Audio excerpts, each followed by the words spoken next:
안녕하세요. 30대 후반의 여자입니다. 결혼한 지는 7년 차, 현재는 3살짜리 쌍둥이 딸을 키우고 있는 엄마랍니다. 계속 일을 하다가 아이들을 낳으면서 직장을 잠시 그만둔 상태지만 자격증이 있는 직업이라 얼마든지 재취업은 가능해서 일자리 걱정은 없는 편이에요. 저희 남편은 3남 1녀 중 둘째 아들이고요.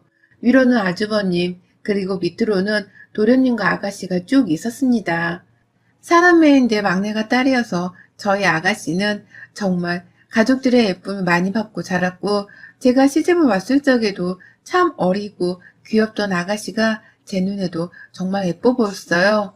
반대로 위로 계시던 형님은 좀 많이 무뚝뚝하고 또 시어머니하고 사이가 안 좋아서 집안일이 있을 때 늘 뒷짐을 지곤 하셨습니다. 저희 시어머니가 형님과 아주버님이 결혼하실 적에 반대를 많이 하셔가지고 형님께서 시어머니를 향해 좋은 감정이 별로 없다고 해요. 그건 시어머니도 마찬가지셨고요. 결혼 초에는 서로 그냥 대면대면한 채로 싸움까지는 하지 않고서 어찌 잘 지내시는 듯 했지만, 제가 시집을 오게 되면서 시어머니는 보란듯이 저를 더 좋아하는 듯이 차별을 시작하신 바람에 형님께서 기분이 많이 토라지셔서는 그때부터 시어머니와 대놓고 으르렁대기 시작했어요.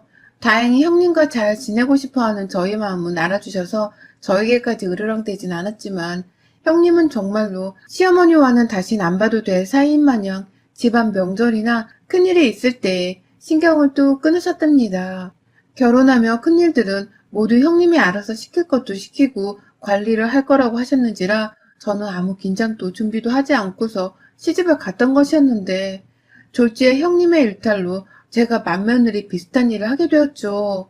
맏며느리가 무조건 집안일을 책임져야 한다는 것은 절대 아니었지만, 직장을 다니고 있던 저로서는 마음의 준비마저 해보지 못한 일이었는지라 긴장되고 스트레스가 쌓일 수밖에 없었습니다.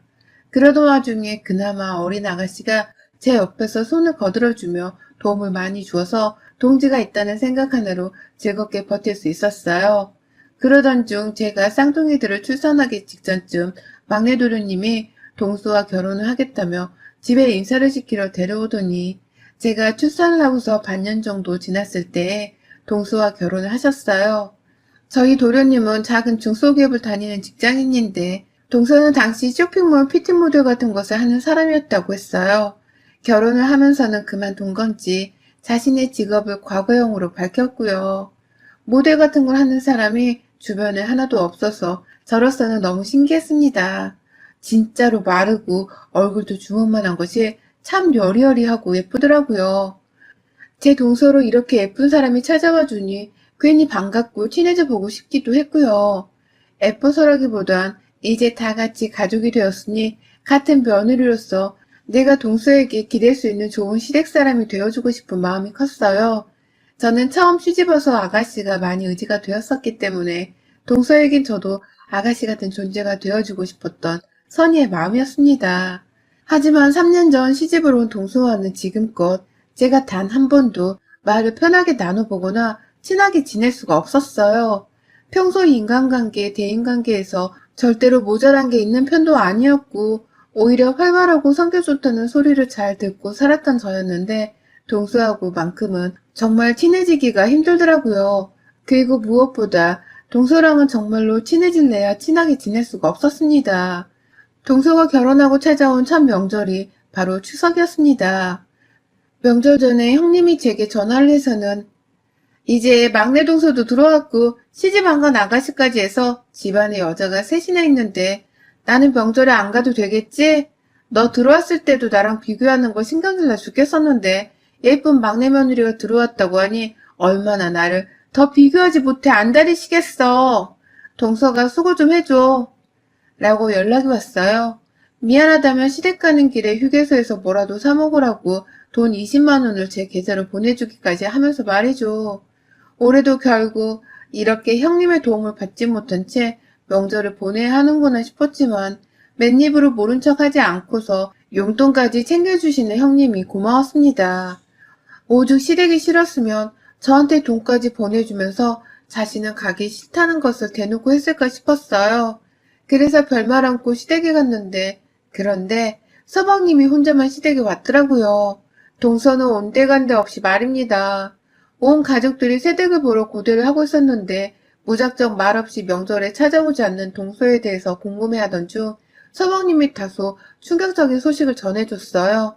동서가 글쎄 몸에 마비 증상이 찾아와 시댁에 오지를 못하게 되었다는 겁니다. 그 소식에 시어머니는 듣자마자 뒷목을 잡으시며 지금은? 지금 몸은 괜찮냐? 병원은 갔냐? 어떻게 큰일은 아니지? 라고 엄청 걱정을 하면서 어쩔 줄을 몰라 하셨고 시아버지부터 시작해서 모두가 다 근심 가득한 표정으로 막내 서방님을 바라봤습니다. 그러자 서방님도 한숨을 푹 쉬면서 나도 마비 증상 있는 사람은 처음 봐서 진짜 시겁했는데 다행히 누워서 진정을 하면 괜찮아진다고 하더라고. 전에도 이런 일을 몇 번 겪었었나 봐. 라고 말을 했어요. 서방님도 와이프의 갑작스런 병증에 많이 놀란 눈치였습니다. 그러니 저도 명절에 오지 않는 동서에 대해 뭐라 화를 내기보단 오히려 건강이 걱정되어서 바로 문자로 안부 인사를 남겼고 저녁에 잠시 숨 좀 돌릴 때에는 동서한테 전화를 했죠. 동서, 몸에 안 좋다는 얘기 들었는데 괜찮아? 혼자 집에 누워있어서 어떡해. 무슨 일 생기면 바로 병원에 갈 수 있도록 핸드폰을 옆에 꼭 붙들어 놓고 혹시 모르니까 서방님께 1시간에 한 번씩이라도 전화를 해보라 말씀을 드릴게. 혹시 마비 증상으로 전화를 받지 못하면 여기서 바로 119에 신고라도 해볼 수 있도록 말이야. 라면서 저는 정말 심각하게 받아들이고는 동서한테 여러 가지 위기 상황에 대비할 방법을 알렸어요. 저 사실 간호사거든요. 마비가 언제 또 찾아올지 모르는 사람이 혼자서 집에 남겨져 있는 게 위험하게 들리기도 해서 저희 딴에는 멀리서도 동서가 혼자가 아니라는 걸 느낄 수 있도록 안심을 시킬 참이었어요. 하지만 동서가 그러더라고요. 아니요, 귀찮게 무슨. 그냥 좀 쉬면 괜찮아지는데 갑자기 요새 명절에 시댁을 가야 한다고 하니 스트레스를 많이 받았던 것 같아요. 한두 사람도 아니고 큰형님의 작은형님, 게다가 결혼 안 한 아가씨까지. 아휴, 그냥 전 좀 쉬면 괜찮아질 거니까 신경 쓰지 마시고 전화도 절대로 하지 마세요. 저 진짜 쉬어야 해요. 라고 말입니다. 아픈 사람이 받는 전화가 맞나 싶기도 했고 시댁이 싫다는 걸 은연중에 표현하는 것 같아 전화 내용이 다소 찝찝하게 들렸으나 저는 그 후 저녁에 찾아온 손님들 상을 차리고 또 다음 날에는 바로 아침에 제사가 있어서 동서를 더 신경 쓸 수가 없었어요. 서방님도 통화를 하는 듯 보였고 서방님도 추석 마지막 날에는 와이프가 빨리 오라고 해서 난 먼저 서울 갈게 라며 먼저 짐을 싸고 집을 나서더라고요. 부부가 둘이서 서로 걱정하고 챙기며 잘 있는가 보다 싶었습니다. 한껏 동서랑 친해져 보려고 마음이 부풀어서 찾아간 명절이었는데 만나지 못해 아쉬움이 컸어요. 그래도 아픈 사람 몸 건강 챙기는 게 먼저라 생각을 하면서 더 연락을 하지는 않았고요. 명절 끝나고 서울에 올라가서 이틀 정도 지난 후 동서한테 다시 연락을 했습니다. 마비 증상은 어떤지 건강 잘 챙기라는 말을 전해주려고요. 하지만 동서가 제 연락을 받지 않았고 저는 그때 생각했죠. 혹 내 연락이 부담스러운 건 아닌가 하고 말입니다. 아직 친해지지도 않았는데 내가 너무 일방적으로 전화를 걸고 있는 게 아닌가 싶었던 마음에 저도 추가로 연락을 하지 않았고 문자로만 또 짤막히 동서, 아픈 건 어떤지 물어보러 연락했어. 얼른 건강 쾌차하고 잘 지내고 있어. 라고 보내놨네요. 하지만 그 후로도 설날에, 그리고 추석에, 그리고 그 다음 설날에도 동서를 만나기는 힘들었습니다. 명절이 되었는데도 동서는 시댁에 전혀 나타나질 않았고요. 서방님만 혼자서 참석을 했습니다. 동서가 왜 안 왔냐고 물어보자 이번에도 역시나 동서가 마비 증상을 겪고 있어서 그렇다더군요. 세상에, 마비가 이렇게 주기적으로 매번 찾아올 정도냐며 저는 혼자서 괜히 심각해졌는데 서방님은 그게 너무 흔한 증상이어서 그런지 좀 있다가 괜찮아질 거예요. 라는 말과 함께 별일 아니라는 듯 말씀을 하셨어요. 주변 시댁 식구들이 모두 다 걱정을 하는 와중에 혼자서만 대수롭지 않게 여기는 것이었죠. 제가 또 전화를 해볼까 싶었지만 동서가 저번에 제 문자를 씹은 것부터 이번에 전화 한 통을 또 받지 않았다는 것에서 저도 좀 감정이 상해 있었습니다. 아무리 그래도 사람이 자기 건강 걱정되어 진심으로 연락을 했으면 받는 척이라도 하면서 지낼 법한데 그 정도의 예의도 없이 무턱대고 연락을 씹어버리는 동서의 인성이 저 또한 마음에 안 들기 마찬가지였죠. 슬슬 마비가 자꾸 찾아온다는 사실도 수상하다고 생각이 될 때쯤 시아버지의 칠순잔치가 있었습니다. 잔치라기보단 저희가 몸이 불편하신 시아버지의 걱정이 되어 주말에 짧게 모여서 밥 한 끼를 먹으며 헤어지곤 했는데요. 그날 동서가 시댁에 왔더라고요. 결혼을 하고서 시댁에 온 게 동서한테는 1년 반 만에 거의 처음이었어요. 아주 멀쩡하게 걸어 들어와서는 한다는 말이 아버님 생신 축하드려요. 제가 늘 오려고 했는데 이놈의 몸이 너무 연약해서 도저히 찾아올 수가 없더라고요. 저도 막내 며느리로서 조상님들께 제사도 지내고 예쁨 받고 그래야 하는데 라면서 시아버지의 곁에서 팔짱을 끼며 꼭 안기는 막내 동생의 태도에 저는 시겁을 하고 말았습니다. 그리고서 동서는 저한테도 말을 걸긴 걸어왔어요. 다만 전혀 다른 말투와 표정으로 말이죠. 형님, 케이크는 사오셨죠? 라고 말입니다. 제 손에 든 케이크를 보고서 한 말 같았어요. 그러니 저도 얼떨결에 여기 라면서 대답을 했고 그러자 동서는 제 손에 든 케이크 쏙 빼가서는 본인이 부엌으로 들어가 케이크에 초를 꽂고는 불을 켜더라고요. 순식간에 시아버지께 생일 축하 노래를 불러줘야 하는 상황이 되었고 제가 사간 케이크는 동서의 손에 들린 채로 시아버지 앞으로 가 있었어요. 시아버지는 막내 며느리가 역시 애교가 많네. 예쁘니 뭔데 못해. 라면서 동서의 손이 케이크에 촛불을 끄셨고 아주버님과 서방님 그리고 저희 남편까지도 우르르 박수를 치면서 동서에게 센스가 라며 엄지를 치켜 세웠어요. 전 졸지에 제 돈 쓰고 케이크 사가 놓고선 뒤에서 지들끼리 즐거워하는 시댁 식구들을 보고 있어야 했고 저희 딸아이는 노랫소리에 보채는 바람에 달래주느라 뒷방 신세로 전락을 해버렸습니다.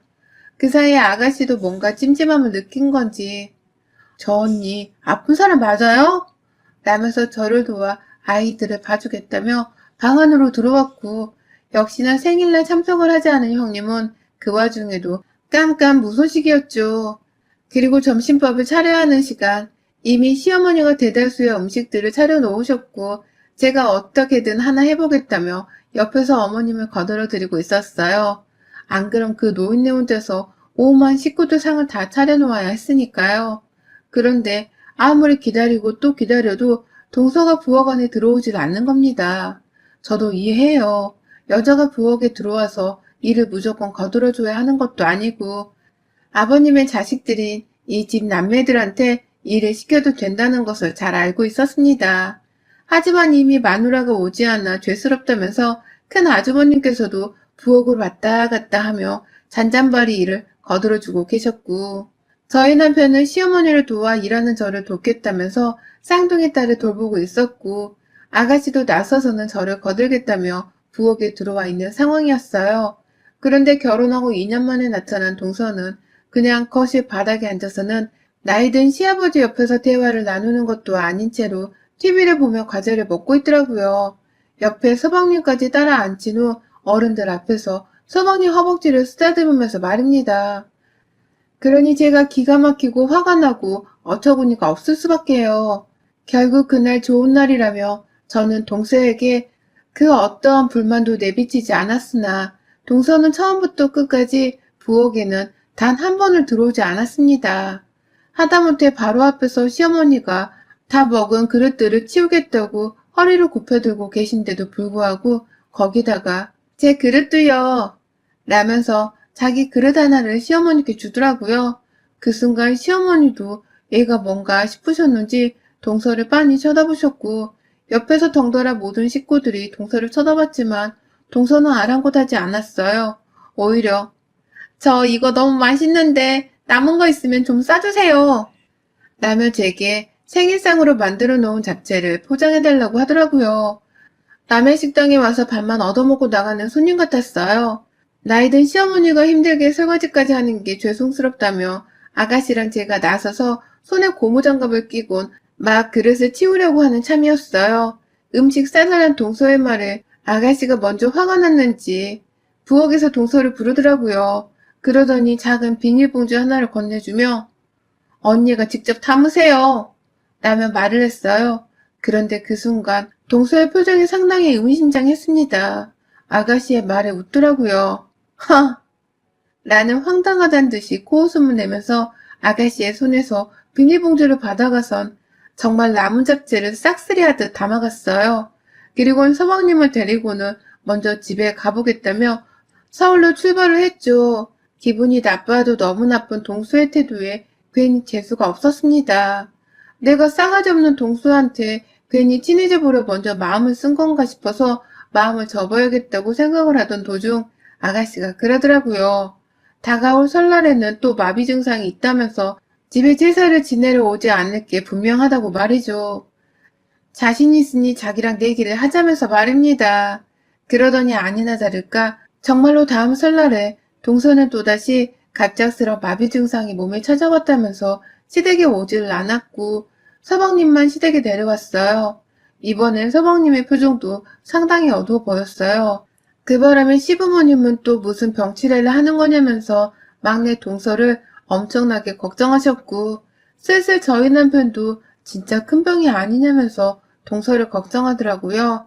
그래서 제가 시부모님 몰래 남편 등짝을 쫙 때려줬죠. 그게 다 시댁에 안 오려는 핑계인 걸 눈치 못 챈 거냐면서 말입니다. 그런데 그때 시아버지가 이상한 말씀을 하셨어요. 그래서 병원비가 그렇게 많이 나왔나 보네. 그러니 그리 돈 달라고 했고, 에고, 막내가 그리 아파서 어디 나중에 애는 낳을 수 있겠다냐? 라고 말입니다.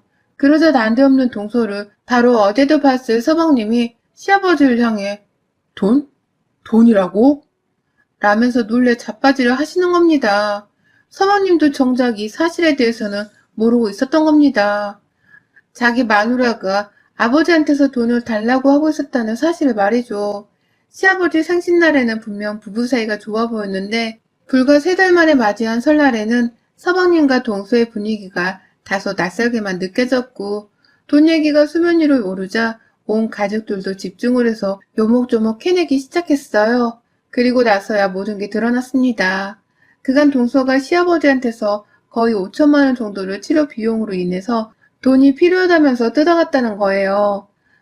시아버지께는 그 정도의 돈이 충분히 있어서 무리는 아니었지만 병원비로 돈 5천만 원을 뜯어갔다는 사실 자체가 온 가족들에게 충격이었습니다. 게다가 저랑 아가씨는 동서의 마비 증상이 다 명절에 시집살이를 하지 않기 위해서 둘러대는 뻥이라는 것을 눈치챈 상황이었는데 돈이 뜯겨나갔다고 하니 기절을 할 수밖에요. 결국 아가씨는 미친 거야? 마비 증상이 맞는지 아닌지도 모르는 상황에서 돈 5천만 원이 무슨 옆집의 이름이냐고. 막내 오빠, 오빠도 말 좀 해봐. 마누라를 옆에서 가장 가까이서 본 건 오빠잖아. 내가 보기엔 마비 증상이라는 게 숨 뻥 같던데. 우리 집에 안 오려고 둘러댄 언니 거짓말 아니야?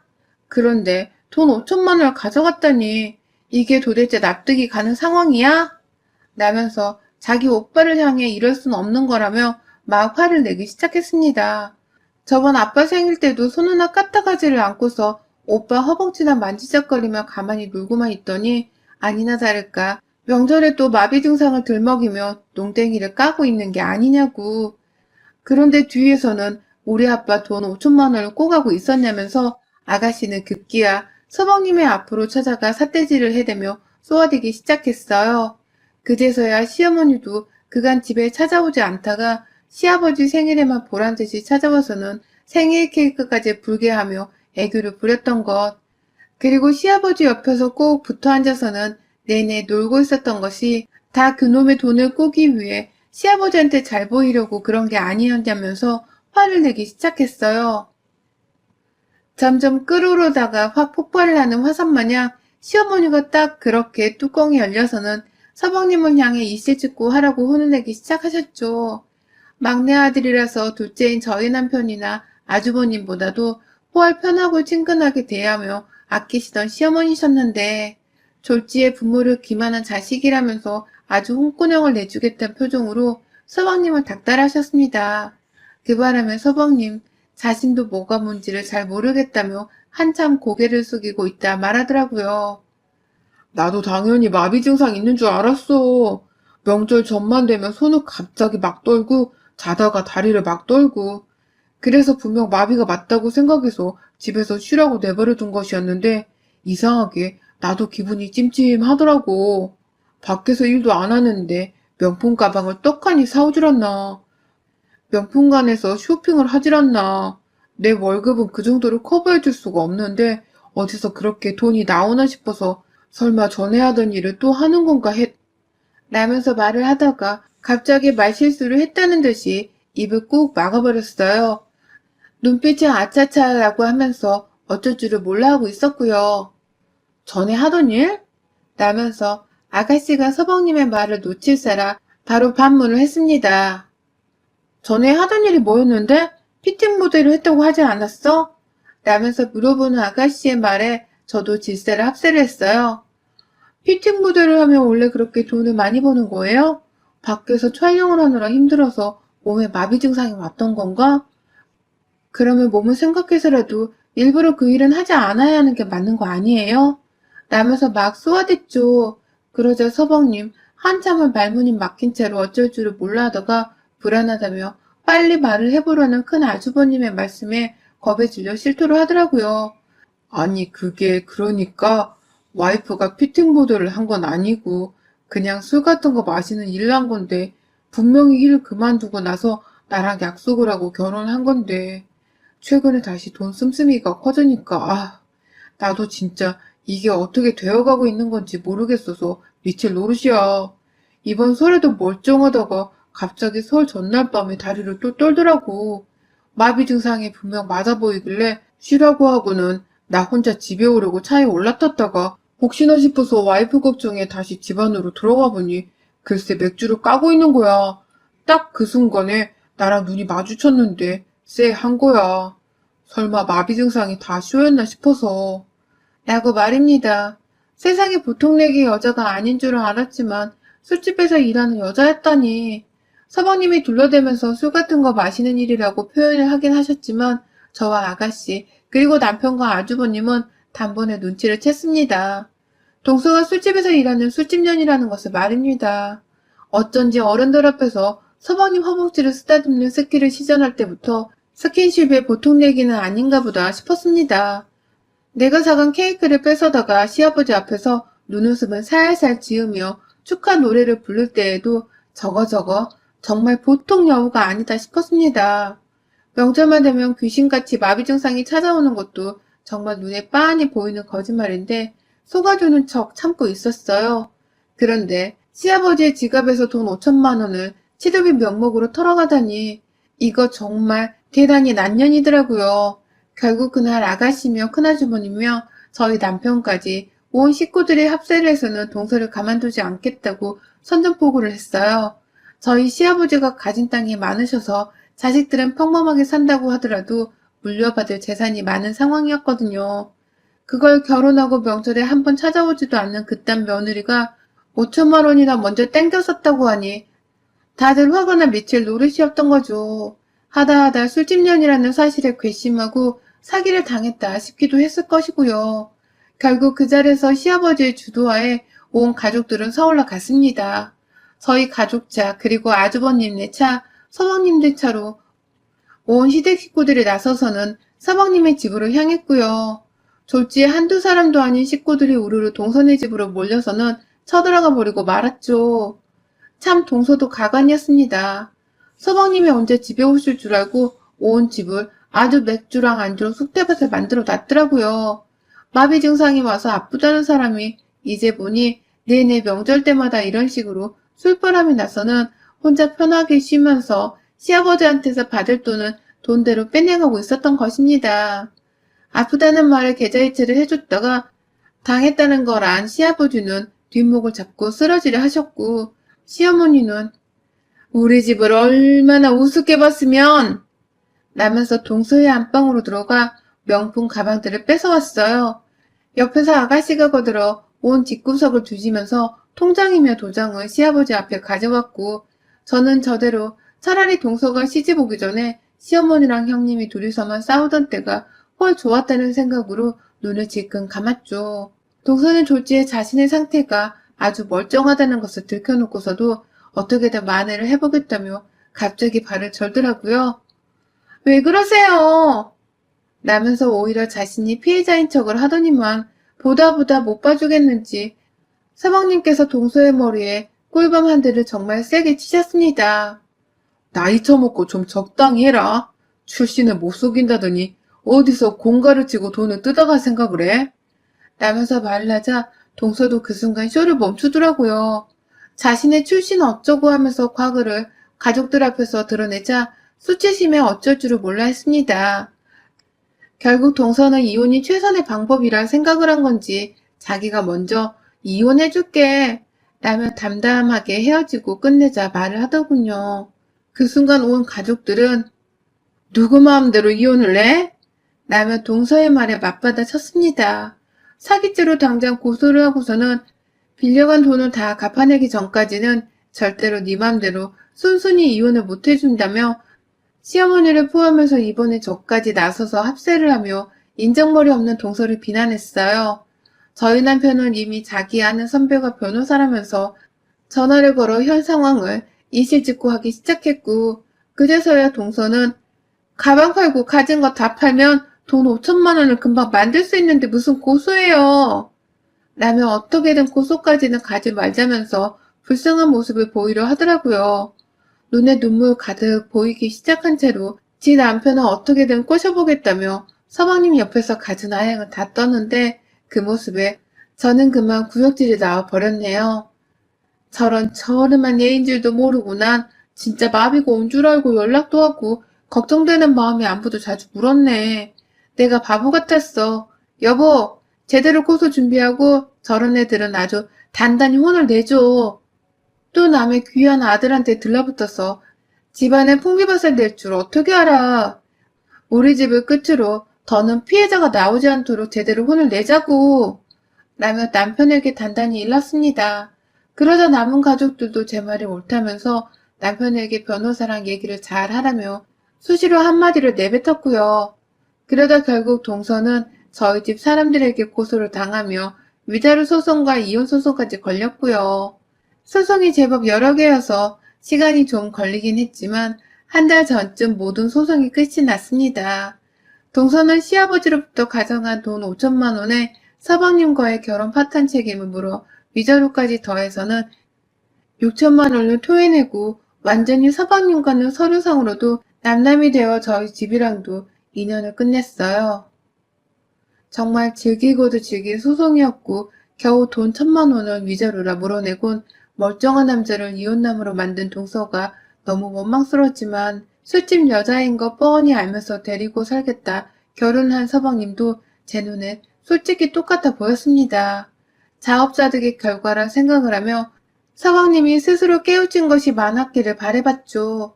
시아버지도 빌려간 돈을 되돌려 받는 것만으로도 이제 다 괜찮다며 서방님께는 여자 좀 똑바로 보고 사겨라 라는 말을 하며 제대로 혼을 내셨고요. 졸지의 시어머니는 큰며느리가 엄청나게 착하고 좋은 며느리였다는 것을 동서를 보며 깨우치셨는지 먼저 연락을 하셔서는 형님께 명절에 찾아와라 생일날에도 다 같이 만나자 라고 하면서 친해져 볼 시도를 하고 계시는 중이랍니다. 졸지에 저는 그 사이에서 굳건한 제자리를 지킨 믿음직스러운 최강 며느리가 되었고요. 이거 참 좋다고 해야 할지 별로라 해야 할지는 모르겠으나 집안에 사랑 하나가 잘 들어오면 어떤 일이 벌어질 수 있는지를 이번에 제대로 보고 겪으며 깨우쳤답니다. 마비 증상 그거 아무나 쉽사리 아무 때나 겪는 게 절대 아니라는 거 이번 기회에 혹시 모르니 다른 시어머니들도 꼭 알고 계시길요. 여러분의 생각은 댓글로 남겨주세요. 오늘도 시청해주셔서 정말 감사합니다.